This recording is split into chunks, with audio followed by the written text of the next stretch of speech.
Kita mulai dari definisi sehat dulu. Jadi sehat itu bukan hal yang sederhana sebetulnya. Dia suatu keadaan yang komplit ya, secara fisik, mental, dan juga adanya kesejahteraan ya. Jadi tidak hanya persoalan sakit saja. Jadi orang tidak menderita sakit, boleh dikatakan dia sehat. Jadi sehat itu kalau bahasa secara umumnya harus lahir dan batin. Kira seperti itu artinya sehatnya. Selanjutnya, untuk mencapai sehat tersebut ada beberapa langkah yang harus kita lakukan.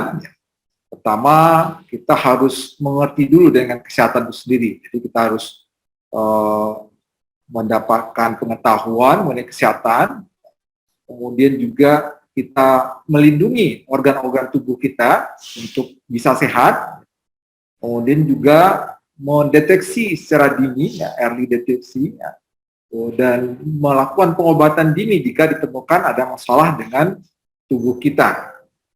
Dan itu semua ya juga dalam rangka mencegah untuk terjadi kecacatan. Dan juga apabila sudah memang terjadi kecacatan, ya, bagian untuk sehat juga akan dilakukan suatu proses rehabilitasi. Oke. Sedikit kita belajar kembali mengenai sendi. Ini sendi secara umum, ya. Ini gambar sendi lutut ya yang saya tampilkan.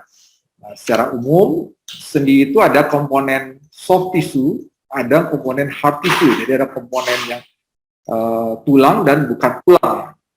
Dan tulang pun ada dua bagian, ada tulang rawan dan juga tulang keras atau tulang korteks ya, vertikal.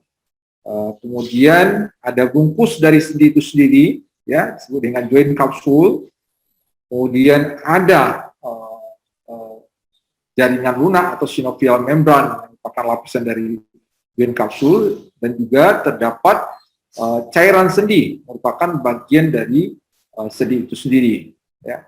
Dan pada beberapa sendi, seperti sendi besar khususnya pada lutut, ada ligamen-ligamen, baik ligamen di depan, di belakang, maupun di sampingnya. Apa yang menyebabkan terjadinya secara umum, ya, itu merupakan suatu gejala yang umum atau yang khas, ya. Bisa diklasifikasikan pertama karena suatu trauma, juga bukan karena trauma, jadi non-trauma, non-trauma. Kalau non-trauma, itu biasanya seperti infeksi, kemudian kelainan metabolik, kemudian juga suatu tumor, ya, atau juga suatu proses infeksi, itu kira-kira seperti itu. Dan juga degeneratif, ya. Degeneratif ini itulah yang dikelompokkan, dan termasuk kelompok degeneratif tersebut adalah osteoartritis ya. Kalau bahasa awamnya ya, mereka menyatakan suatu pengapuran sendi atau suatu radang sendi.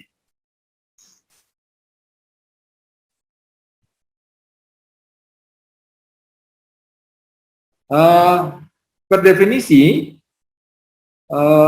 osteoartritis tersebut merupakan suatu kelainan yang bersifat kronis ya pada sendi ya. Dia proses kronis yang terjadi progressive softening, atau si kartilatnya atau tulang rawan tersebut menjadi menipis ya, atau menjadi lunak ya, dan ada suatu proses disintegrasi dari si tulang rawannya tersebut. Jadi merupakan suatu hal yang fisiologis dan merupakan suatu penyakit degeneratif. Akibat dari proses kronik dan terjadinya penipisan dari si tulang rawan, di dalam sendi tersebut akan terbentuk suatu osteophyte atau tulang baru ya, juga terbentuk kista, dan juga gambaran sklerosis atau pengerasan ya, dan juga terjadi peradangan pada sel-sel di dalam sendi, dan juga terjadi pengerasan dari si kapsul sendi itu sendiri. Ya, kemudian yang harus dipahami proses osteoartritis itu ya khususnya pada sendi-sendi besar ya lebih cenderung karena proses terjadi perubahan biomekanik, jadi satu kondisi yang tidak simetris lagi dari sendi tersebut, dan khasnya itu pada sendi-sendi besar, dan yang jadi pencetus atau menjadi sebab utamanya yang paling banyak itu adalah karena terjadi suatu loading yang abnormal, loading yang menyebabkan suatu proses yang berulang yang akhirnya muncullah proses osteoartritis tersebut. Nah, akibat dari osteoartritis tersebut ya adalah nyeri. Ya, karena nyeri yang tidak ditangani dengan baik, ya, akhirnya apa? Dia akan takut untuk bergerak atau dia malas bergerak. Ya, konsekuensinya terjadi perubahan struktur di sekitar sendi tersebut.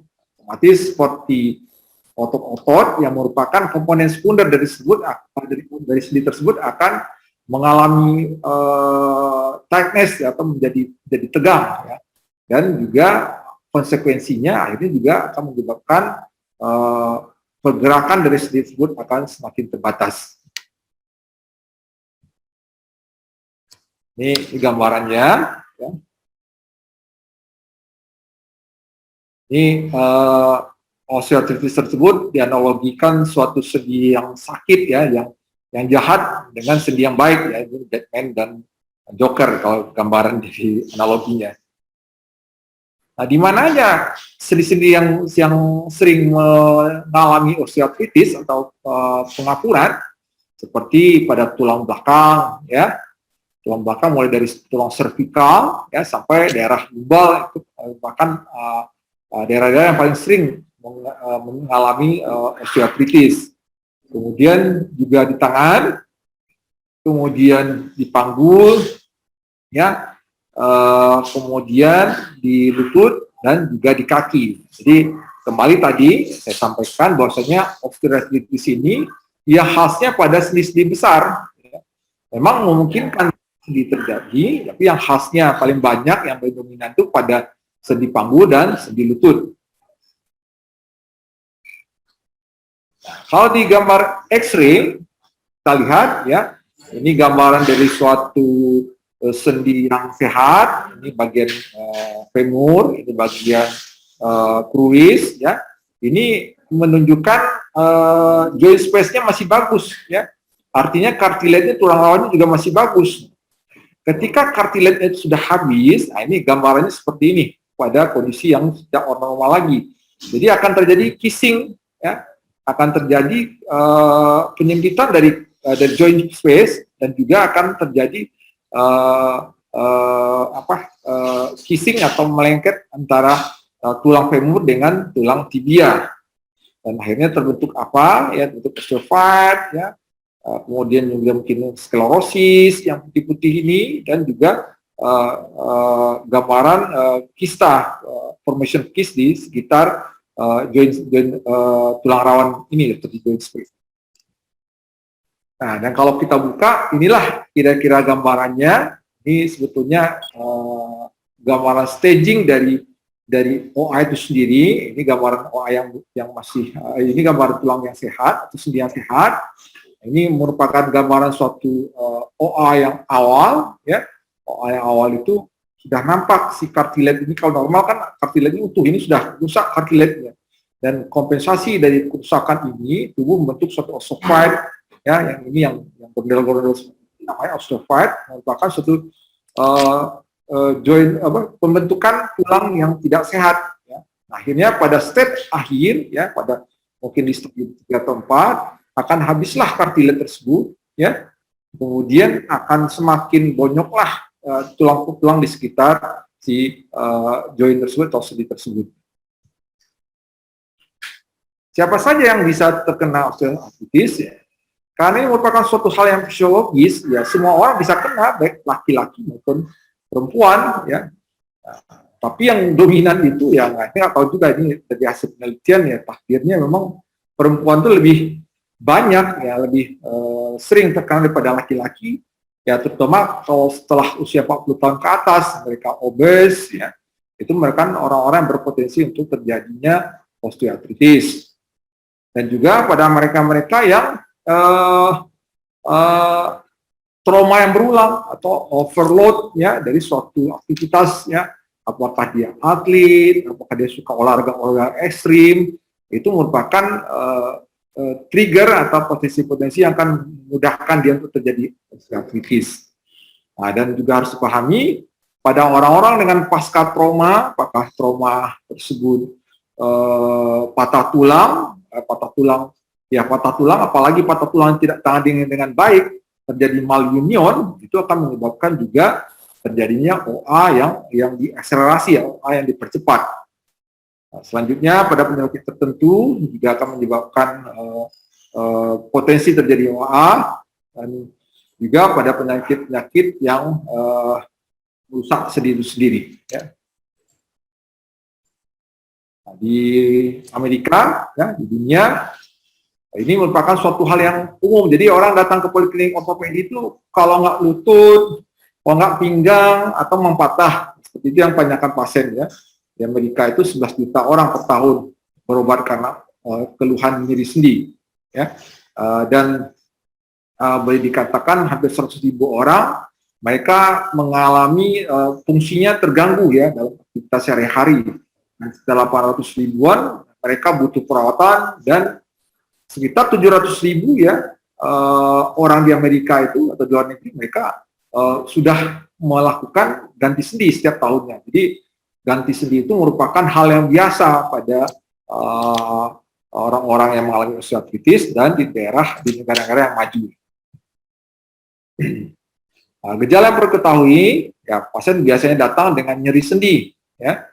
Nyeri sendi ini ya pada orang-orang yang berisiko usia 40 tahun ke atas, atau bisa juga mereka pada usia muda. Ya, nyeri sendi ini biasanya tanpa sebab adanya trauma. Kalau dia trauma, ya memang karena nyeri sendinya karena trauma. Ini mungkin karena sudah pernah jatuh dulu sebelumnya, atau mungkin pernah jatuh tidak tangani dengan baik, terus nyeri sendinya yang hilang timbul. Itu merupakan keluhan-keluhan khas pada orang-orang dengan OA, apalagi pada orang gemuk di usia di atas 40 tahun ke atas, ya dia dengan aktivitas tertentu merasakan nyeri sendinya, itu sudah kita perkirakan kemungkinan terjadi suatu proses osteoartritis.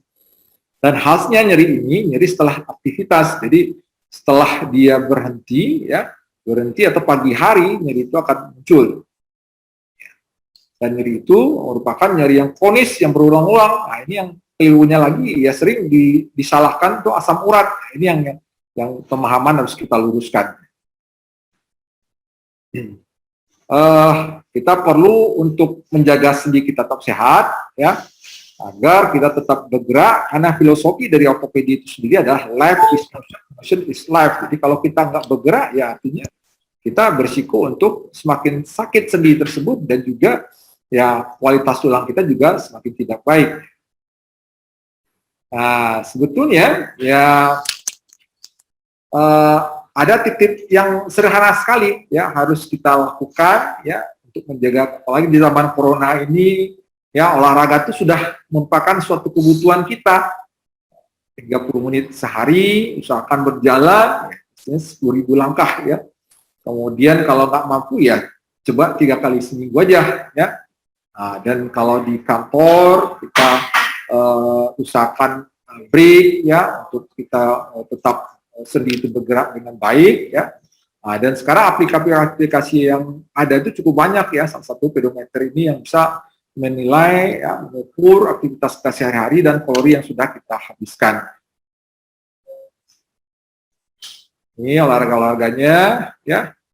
Nah, apa yang mesti kita lakukan atau yang disarankan ya, seperti olahraga yang fleksibilitas. Jadi sebetulnya lebih disarankan olahraga yang sifatnya tidak high impact ya, fleksibilitasnya yang kita utamakan ya, kardionya ya, kemudian juga olahraga jika tidak sakit sendi kita, jadi jangan memaksakan olahraga ya, dan juga lakukan warming up, pemanasan ya sebelum kita melakukan aktivitas tersebut. Terus ya tidak disarankan ya olahraganya tanpa pemanasan ya, minum obat terlalu banyak sebelum olahraga, dan olahraga yang menyebabkan loading yang berulang dan berat pada sendi kita.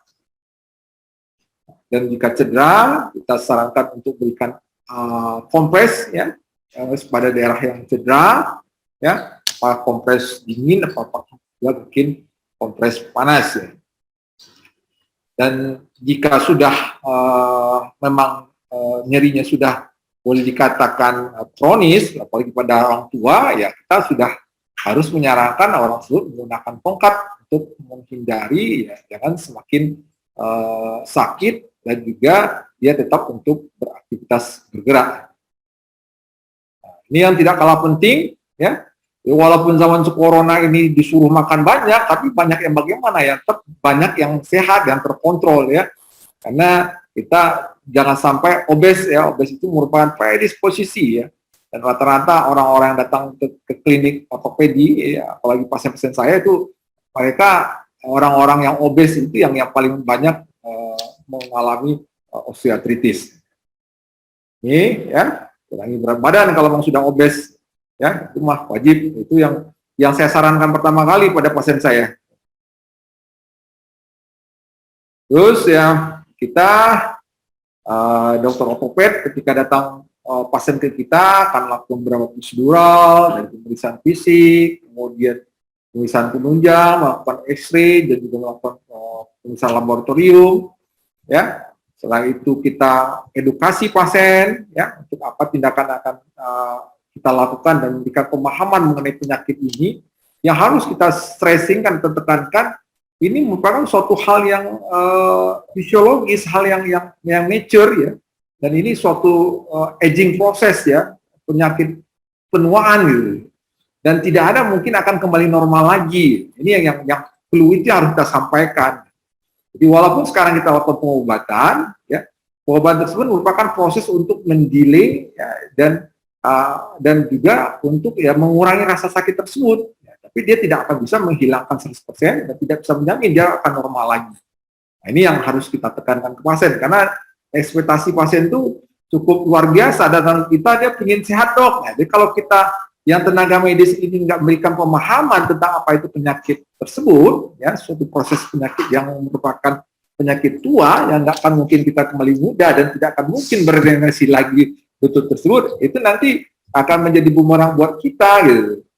Nah, dan juga kita lihat staging dari pasien tersebut, ya apakah di staging 1, 2, 3, jadi modalitasnya di mana, apakah cukup dengan pengobatan ya dengan modified daily activity, dengan brace, atau mungkin juga sifat-sifatnya udah mulai intervensi seperti pemberian suntikan pada sendi yang terkena. Ya.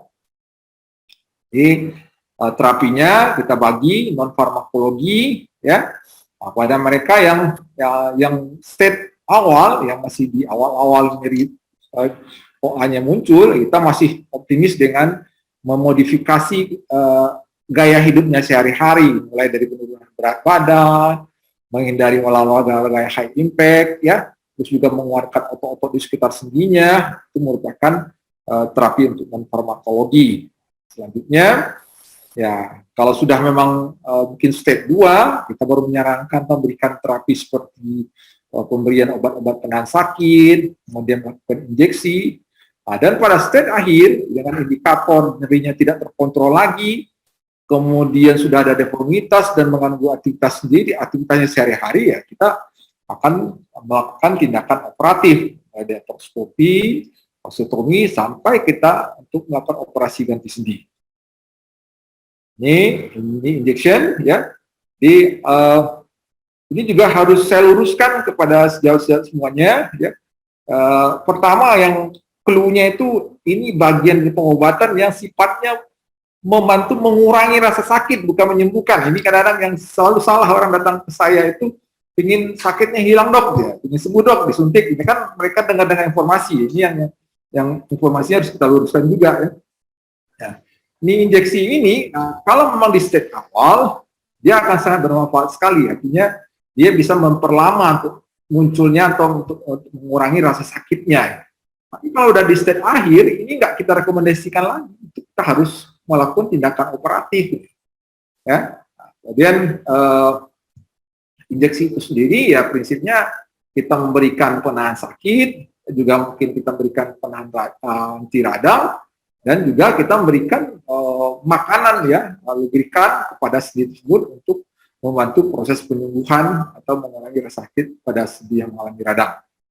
Ya, dia macam-macam ya. Jadi kalau yang kita berikan itu suatu komponen hyaluronik asid, ya, tujuannya untuk memberikan makanan dan juga sebagai lubrikan, sebagai peredam pada sendi yang sudah boleh dikatakan aus, kemudian cairan sendi sudah berkurang dan kekentalan cairan sendi sudah juga berkurang. Ya. Terus tindakan operasi, ya, mulai kita lakukan artroskopi, ya, juga lakukan osteotomi, ya. Jadi ini awalnya dia miringnya ke varus, ya, kita koreksi jadi valgus, ya, sedikit valgus, dan lakukan high 3 osteotomi. Dan ini pada operasi-operasi pada lutut dan panggul yang prinsipnya untuk menggantikan sendi atau artroplasti. Ya. Nah, bagaimana operasi tersebut? Ya, kalau kita berbicara artroplasti, ganti panggul atau ganti sendi, ya semuanya pasti berisiko. Tapi prinsipnya operasi tersebut pasti akan kita persiapkan dengan baik. Artinya mulai kita seleksi pasiennya, pastikan pasiennya memang layak untuk dioperasi dan artinya memang sudah indikasi untuk operasi. Yang kedua, tidak ada faktor-faktor yang berisiko untuk persoalan komplikasi nantinya, apakah dia diabetes, apakah dia mungkin juga ada radang di sekitar sendinya, itu harus kita tangani dulu, kita obati dulu, jadi tidak juga bisa simsalabim. Kita pastikan dulu pasien kita itu sehat, barulah kita untuk lakukan operasi, untuk mengurangi risiko operasi. Nah, tidak ada satupun operasi yang tidak berisiko. Jadi kalau operasi ganti sendi, itu kita sangat concern dengan infeksi. Jadi itu yang harus kita hindari sebagai risiko dari operasi ganti panggul atau ganti lutut. Kemudian kalau kita bicara lama waktunya untuk pulih, ya pada kondisi yang ideal atau pada rumah sakit yang bagus, itu besok sudah langsung jalan pasiennya, gitu.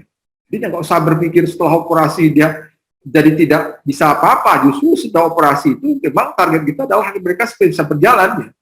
Jadi jangan takut atau berpikir ekstrim seolah-olah operasi itu sudah menyebabkan tidak bisa apa-apa lagi. Justru setelah operasi yang pertama targetnya tidak lagi sakit dan dia bisa berjalan.